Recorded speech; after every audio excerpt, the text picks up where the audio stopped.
ખાસ કરીને નૈઋત્યના ચોમાસા વિશેની ખૂબ અગત્યની માહિતી આપવાની છે। સામાન્ય રીતે જોવા જઈએ તો કેરળમાં ચોમાસાનો પ્રવેશ થાય ત્યારથી ગુજરાતના ખેડૂતો છે એ ચોમાસા પર મીટ માંડીને બેઠા હોય કે હવે થોડા દિવસની અંદર ગુજરાતમાં ચોમાસું આવશે અને ગુજરાતમાં ચોમાસાની શરૂઆત થશે એટલે ચોમાસું પાકના વાવેતર થશે। ખેડૂતો છે એ ખરીફ પાકમાં મહેનત ચાલુ કરી દેતા હોય છે।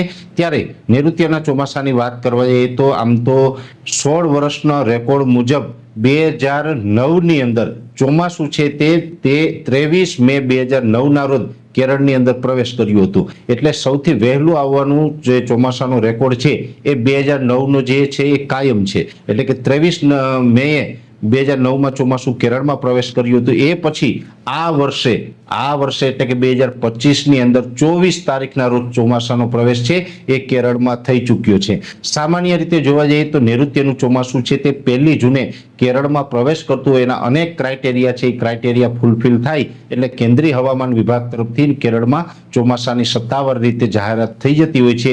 એવી રીતે આજે અનેક ક્રાઇટેરિયા ફૂલફિલ થયા છે ત્યારે કેન્દ્રીય હવામાન વિભાગ એટલે કે આપણી જે સરકારી સંસ્થા છે એના દ્વારા કેરળમાં ચોમાસું બેસી ગયું એની સત્તાવાર જાહેરાત થઈ ગઈ છે। આજે 24 મે 2025ના રોજ કેરળમાં ચોમાસાની શરૂઆત થઈ। શરૂઆત પણ ખૂબ સારી છે। ધમાકેદાર ચોમાસાની એન્ટ્રી છે એ કેરળની અંદર થઈ ચૂકી છે અને અત્યાર સુધી જોવા જઈએ તો 2025ની અંદર નૈઋત્યનું ચોમાસું છે એ સતત સમય કરતા વહેલું ચાલ્યું છે। સૌપ્રથમ ચોમાસું છે અંદમાન નિકોબાર ટાપુ અને જે બંગાળની ખાડીમાં પ્રવેશ કરતું હોય ત્યાં પણ સમય કરતા વહેલું ચોમાસું ચાલુ થયું હતું। ત્યારથી પછી અત્યારે આપણે શ્રીલંકાના ભાગો હોય અથવા તો જે કેરળ સુધીની વાત છે તો આપણો પડોશી દેશ શ્રીલંકા ઉપર પણ સમય કરતા ચોમાસું વહેલું આવ્યું અને હવે કેરળની અંદર પણ સમય કરતા 8 દિવસ ચોમાસાની શરૂઆત વહેલી થઈ ગઈ છે।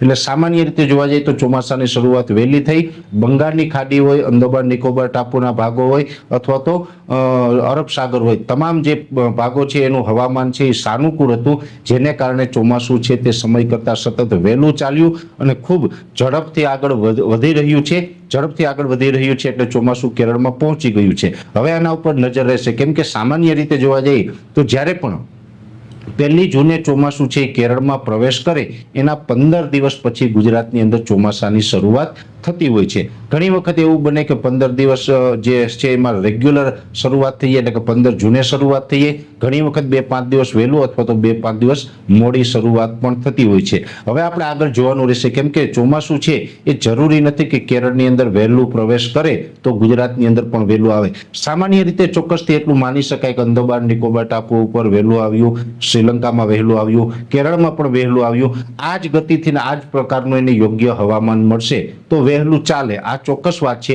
પણ અનેક વખત ભૂતકાળમાં એવા રેકોર્ડો છે કે કેરળની અંદર ચોમાસાની શરૂઆત વહેલી થઈ જાય પછી આગળ કર્ણાટક હોય, કોંકણ ગોવા હોય અથવા તો મહારાષ્ટ્ર સુધી ચોમાસું આવે અને ત્યાં આવીને યોગ્ય હવામાન ન મળે તો ચોમાસું નિષ્ક્રિય પણ થતું હોય છે। છેલ્લા 2 વર્ષના રેકોર્ડ જોવા જઈએ તો એમાં પણ અનેક વખત એવું બન્યું। આમ તો આપણા ગુજરાતની અંદર પણ મોન્સૂન બ્રેકની કન્ડિશન સર્જાઈ હતી। આપણે ચોમાસું છે તે વલસાડ, વાપી, નવસારી સુધી ચોમાસું પહોંચી ગયું હતું અને ત્યાં આવીને પણ અનેક વખત ચોમાસું નિષ્ક્રિય થયું છે। એટલે ઘણી વખત ચોમાસું છે વચ્ચે રોકાઈ જતું હોય જ્યારે પણ મોન્સૂન બ્રેકની કન્ડિશન સર્જાય એટલે કે ચોમાસું આગળ વધતું હોય અને ચોમાસું પછી યોગ્ય હવામાન ન મળે જેને કારણે નિષ્ક્રિય થઈએ જેને આપણે મોન્સૂન બ્રેક કહીએ છીએ। આવી કન્ડિશન જ્યારે સર્જાય છે ત્યારે 8 થી લઈને 15 દિવસનો ગેપ પણ આવતો હોય છે। હવે આને જો યોગ્ય હવામાન મળશે તો જે રીતે કેરળમાં વહેલું પ્રવેશ કર્યું એવી રીતે ગુજરાતમાં વહેલું પ્રવેશ કરી શકે પણ જો યોગ્ય હવામાન ન મળે તો વચ્ચે આપણે ચોમાસું નિષ્ક્રિય થઈ શકે છે। અત્યારે આપણે એવું અનુમાન છે કે કદાચ ગોવાથી લઈને મહારાષ્ટ્ર, મુંબઈ સુધીના વિસ્તારોની અંદર ચોમાસું આ વર્ષે પણ કદાચ નિષ્ક્રિય થઈ શકે, મોન્સૂન બ્રેકની કન્ડિશન સર્જાઈ શકે। જો કે એ શું થશે એ તો આગળ સમય આવતા ખ્યાલ આવશે પણ અત્યારે આ વિડીયોની અંદર ખાસ જે માહિતી આપવાની હતી કે કેરળની અંદર ચોમાસાની શરૂઆત થઈ ચૂકી છે અને હવે ગુજરાત માટે પણ નૈઋત્યનું ચોમાસું છે તે હાથવેતમાં છે। બધા ખેડૂત ભાઈઓ હવે આપણે ચોમાસું પાક વાવેતર કરવાની તૈયારી પણ કરવી જોઈએ કેમ કે ચોમાસાનો પ્રવેશ કેરળમાં થઈ ચૂક્યો છે। હવે આ કેરળની અંદર ચોમાસાનો પ્રવેશ થયો છે સતત આના ઉપર અમે નજર રાખી રહ્યા છીએ। ચોમાસું ક્યાં પહોંચે, કેટલી ગતિથી આગળ વધે છે, કઈ જગ્યાએ નિષ્ક્રિય થાય છે, કઈ જગ્યાએ ધીમું પડે છે અથવા તો કઈ જગ્યાએ સંપૂર્ણ બ્રેક લાગે છે આ તમામ માહિતી છે એ રેગ્યુલર અમે આપના સુધી પહોંચાડતા રહેશું। પણ ખાસ નૈઋત્યના ચોમાસાની શરૂઆત છે કેરળમાં થઈ છે મેસેજ આપવાનો હતો અને એ સાથે અત્યારે ગુજરાતની અંદર જે પ્રી મોન્સૂન એક્ટિવિટી ચાલી રહી છે એટલે કે ગાજવીજ અને પવન સાથે અત્યારે વરસાદો ચાલી રહ્યા છે.